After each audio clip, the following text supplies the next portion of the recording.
25 लाख फर्जी वोट, हरियाणा का सारा चुनाव चोरी कर लिया। चोरी की सरकार है हरियाणा में और यहाँ की तैयारी कर रहे हैं। कभी ज्ञानेश कुमार नाम सुना है? सुना है? नहीं सुना होगा, नहीं सुना होगा। कभी आपने ऐसे सांधू का नाम सुना है? नहीं सुना होगा। कभी विवेक जोशी का नाम सुना है? नहीं सुना होगा, क्योंकि अपने पद और आयोग के पीछे छुपे हुए हैं। सुन लीजिए तीनों, सुन लीजिए, ये देश बहुत उदार है, लेकिन मां के अंदर दुर्गा की शक्ति भी होती है। और इस देश के साथ जो विश्वासघात करेगा उसे ये देश भूलेगा नहीं। आप सोचते हो आप रिटायर कर लोगे, चैन का जीवन जियोगे इस तरह का घोटाला करके? तो याद रखो, याद रखो, ये देश आपको नहीं भूलेगा। आपके अधिकारों को कमजोर करने का काम हो रहा है, आपके वोट को कमजोर करने का काम हो रहा है। ये वोट जिसके लिए आपके पूर्वज लड़े, जान दी उन्होंने, संघर्ष किया उन्होंने, ये वोट जिसके आधार पर आप इस देश के नागरिक बनते हैं, ये वोट जिसके आधार पर आपको सारी स्कीम मिलती है, आपको मनरेगा में मजदूरी मिलती है, इस देश के नागरिक बनने के नाते और इस देश में वोट डालने के नाते। जितनी भी सरकारी स्कीमें हैं, सरकारी पैसे हैं, इसीलिए मिलते हैं, इसी के आधार पर मिलते हैं। और आज इसी को कमजोर किया जा रहा है।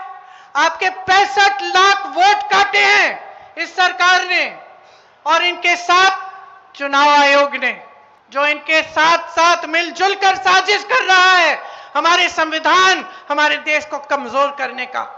ये चुनाव आयोग जिसका दायित्व है कि इस देश की रक्षा करें, कि लोकतंत्र की रक्षा करें, कि चुनाव निष्पक्ष तरह से होना चाहिए, आज यही चुनाव आयोग इस सरकार के साथ साजिश कर रहा है कि आप किसी को वोट डालें, किसी को भी आप सरकार बनाना चाहें, कोई भी सरकार बनाना चाहे, कोई फर्क नहीं पड़ेगा, सरकार इन्हीं की बनेगी, वोट इन्हीं के पक्ष में जाएगा, क्योंकि सारे मिले हुए हैं और ये चुनाव को ठीक ढंग से होने नहीं दे रहे हैं।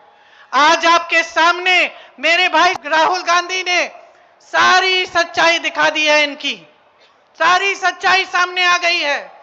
बिहार से इन्होंने 65 लाख वोट काटे, हरियाणा में इसी तरह से चुनाव हुआ था, 25 लाख वोट इन्होंने फर्जी लगवाए, 25 लाख फर्जी वोट, हरियाणा का सारा चुनाव चोरी कर लिया। चोरी की सरकार है हरियाणा में और यहां की तैयारी कर रहे हैं। 65 लाख वोट कटवा के यही तैयारी यहां हो रही है। सुन लीजिए कौन है ये लोग, सुन लीजिए। कभी ज्ञानेश कुमार नाम सुना है? सुना है? नहीं सुना होगा, नहीं सुना होगा। कभी आपने ऐसे सांधू का नाम सुना है? नहीं सुना होगा। कभी विवेक जोशी का नाम सुना है? नहीं सुना होगा, क्योंकि अपने पद और आयोग के पीछे छुपे हुए हैं। लेकिन यही है चुनाव आयोग के सबसे ऊंचे अधिकारी, जो इस देश के संविधान के साथ, इस देश के लोकतंत्र के साथ खिलवाड़ कर रहे हैं। याद कर लो इनके नाम, याद कर लो, क्योंकि आप देश की जनता हो। आपके खून और पसीने से ये धरती सींची गई है और इस धरती के साथ, हमारी मातृभूमि के साथ, हमारे संविधान के साथ आज खिलवाड़ हो रहा है। आपके अधिकारों के साथ खिलवाड़ हो रहा है, आपके अधिकारों को छीना जा रहा है और यही 3 लोग छीन रहे हैं। इनके नाम मत भूलो, इनको पद के पीछे छुपने मत दो, इनको आयोग के पीछे छुपने मत दो। ये देश बहुत उदार है, सुन लीजिए तीनों, सुन लीजिए, ये देश बहुत उदार है, ये देश बहुत कुछ देता है, ये देश बहुत आगे बढ़ाता है। ये मां है हमारी, मां उदार होती है, लेकिन मां के अंदर दुर्गा की शक्ति भी होती है। और इस देश के साथ जो विश्वासघात करेगा उसे ये देश भूलेगा नहीं। आप सोचते हो आप रिटायर कर लोगे, चैन का जीवन जियोगे इस तरह का घोटाला करके? तो याद रखो ये देश आपको नहीं भूलेगा। आज से हर सभा में मैं इनके नाम सुनाऊंगी और हर सभा में आपसे बुलवाऊंगी। बोलिए मेरे साथ, बोलिए जोर से, ज्ञानेश एस सांधू, विवेक जोशी, और याद रखिए इनके नाम, और याद रखिए कि ये देश आपका है, ये बिहार आपका है। ये कोई आपसे छीनने की कोशिश करे तो खड़े हो जाइए, अपने अधिकारों के लिए लड़ाई लड़िए, जिस तरह से आपके पूर्वजों ने हमारी आजादी की लड़ाई लड़ी। कभी जीएसटी निकालेंगे, कभी नोटबंदी निकालेंगे, फिर वहां से भी कमा मारे जाओगे। कभी जीएसटी निकालेंगे, कभी नोटबंदी निकालेंगे, फिर वहां से भी कमाई नहीं होगी। तो गुजारा कैसे कर रहे हो? मैं तो यहां खड़े होकर मुझे ताज्जुब होता है कि गुजारा कैसे कर रहे हो। आधी आबादी पलायन करके जा रही है। कोई आसान काम है अपने परिवार को छोड़ के कहीं दूर किसी बड़े शहर में जाना? ना किसी का जान पहचान कोई है नहीं आपका। आप जाओगे, वहां कोई कमरा मिलेगा, कमरे में आपके साथ 8-10 लोग रहेंगे, पूरी दिन संघर्ष करोगे। कहीं छोटी मोटी नौकरी मिल गई, थोड़े बहुत पैसे मिल गए, उसमें से बचा के घर भेज दोगे माँ बाप के लिए, बच्चों के लिए।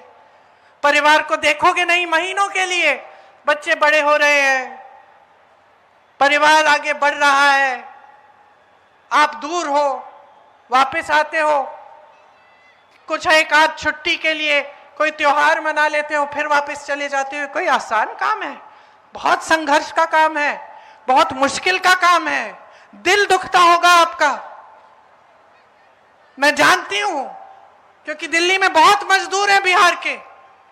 अगर कोई कष्ट करे बात करने की तो पता चले।